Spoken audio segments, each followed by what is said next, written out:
Hi everyone. What you see here is an Agathi tree. In our region, you may have seen Agathi trees with red flowers, but in my garden, I have the ones with white flowers. So far, I have only consumed its leaves. That is, I call it the Agathi spinach. But in Siddha and Ayurvedic medicine, not only the leaves, but the flowers, the beans, its root, and its bark is used to cure different types of ailments. For me, the marvelous aspect of consuming Agathi spinach is that it can remove toxic substances from our body.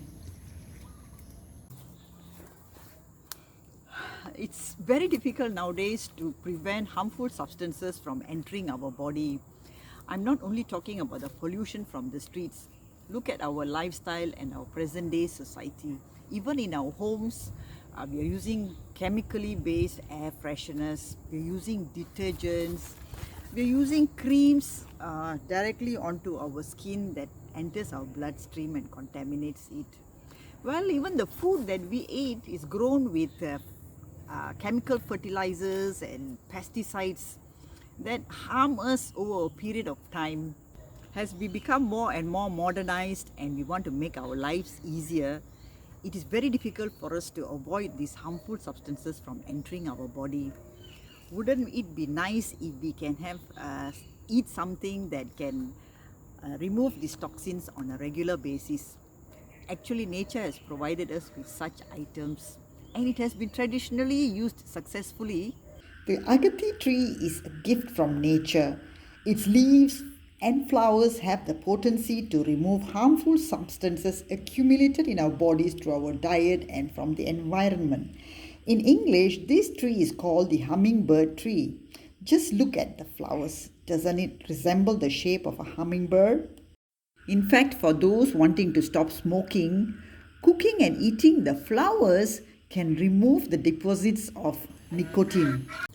And for coffee addicts too, as we all know, drinking too much coffee can cause a lot of heatiness in our body. So eating this Agathi spinach once in a while, it's a super coolant. Just look at the rich deep green color here, including this Agathi spinach in our diet, and especially those of young people, provides calcium and iron for teeth and bones. Yeah, it's also rich in vitamin A. So it's superfood for eye health as well. It has been used to cure migraine, fever, and correct respiratory issues and sinusitis. In traditional Siddha and Ayurvedic medicine, Agathi spinach is not only prescribed for fever and dehydration, but it's also used in the curing of stomach and mouth ulcers. It also cures itchiness or skin rashes, especially the fungal ones that shows up with white spots. In Tamil it's called Temal and in Malay it's called Panau.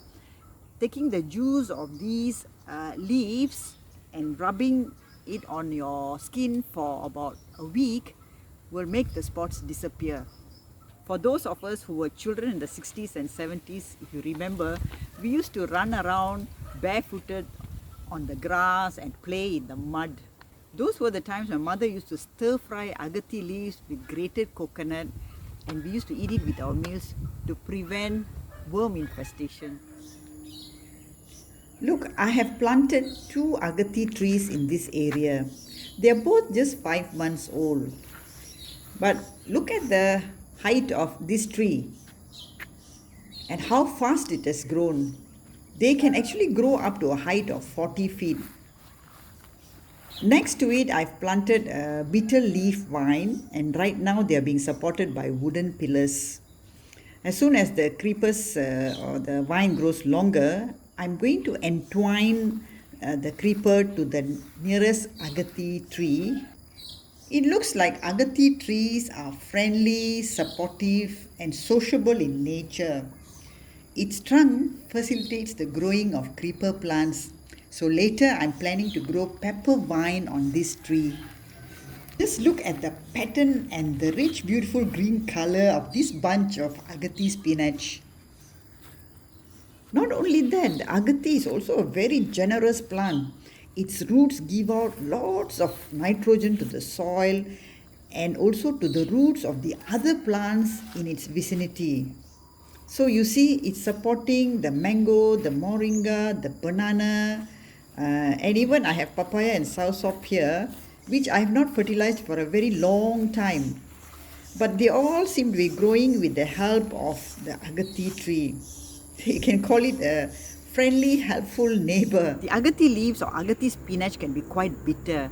So normally I would pound some parboiled rice and stir fry it together with the Agathi leaves. You must cook the Agathi leaves until its dark green color turns to pale green. You can put it in soups or rasam, or even stir fry it with some other spices like jeera, garlic and onions. And also you can add some lentils to make it tastier. Even though Agathi spinach is a wonderful vegetable, it must be consumed with caution. Don't consume too much. Take it with your meal. If you're on any form of blood pressure medication or diabetic medication, you should not take Agathi. Especially for blood pressure, it will really bring down your blood pressure to a very low level. Also, if you're taking any form of traditional or medicine like Ayurvedic and Siddha medicine, you should not eat Agathi with it. Also, do not eat Agathi leaf with alcoholic drinks.